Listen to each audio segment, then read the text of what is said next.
Primeira de João, capítulo 3, versículo 6. É a primeira carta de João, não é evangelho não, tá? Então, primeira de João 3, 6 vai dizer: todo aquele que permanece nele não vive pecando.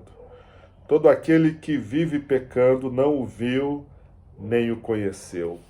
Aqui João vai mostrar o perigo do pecado e o prejuízo que o pecado ocasiona em nós quando ele tem espaço na nossa vida. Aí você vai me perguntar: pastor, nós não somos pecadores? Somos.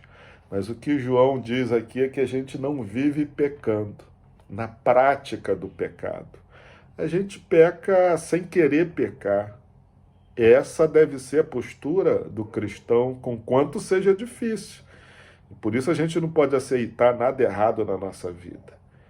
Nós não fomos chamados por Cristo. Cristo morreu lá na cruz para nos libertar de vivermos na prática do pecado. Então, se a gente vive pecando, a gente não está em Deus como devemos completamente.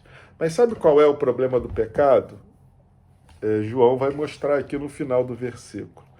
O problema do pecado, como ele vai dizer, é que aquele que vive pecando não o viu nem o conhece. O pecado tira a nossa capacidade de enxergar a ação de Deus no nosso meio, meus irmãos.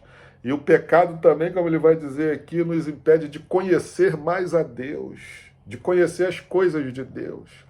Consequentemente, o pecado nos afasta da bênção de Deus, porque se a gente não enxerga as coisas de Deus, como ele vai dizer, e nem conhece a Deus, como seremos alcançados e alcançaremos as bênçãos de Deus?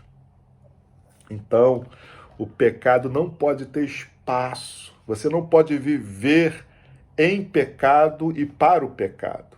O pecado deve ser um acidente na sua vida. O pecado ele deve ser confessado e deixado.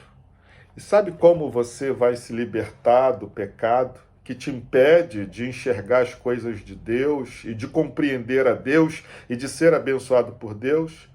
Você vai se libertar do pecado se achegando a Deus. Olha o que ele diz aí: todo aquele que permanece nele não vive pecando. Você precisa se achegar a Deus. Se você está em constante leitura da palavra, oração, adoração, se você está em comunhão com os santos, meus irmãos, o pecado não vai ter espaço na sua vida, porque a sua mente, o seu coração estão sendo preenchidos por aquilo que é de Deus. Tiago já vai nos ensinar. O irmão do Senhor, o Tiago, capítulo 4, versos 7 e 8, depois você pode conferir, ele vai dizer para a gente se submeter a Deus, resistir o diabo, e ele vai fugir de nós. E ele vai dizer lá, Tiago 4:8, se aproxime de Deus, e Deus vai se aproximar de vocês, se arrependam. Então, busque mais a Deus, viva na presença de Deus, e o pecado não vai ter espaço na sua vida e nem vai atrapalhar a sua vida, a sua, da sua família, o seu casamento, os seus projetos. Profetizo um dia abençoado sobre esse dia de hoje para você, que seja um dia abençoado em nome de Jesus. Amém, amém.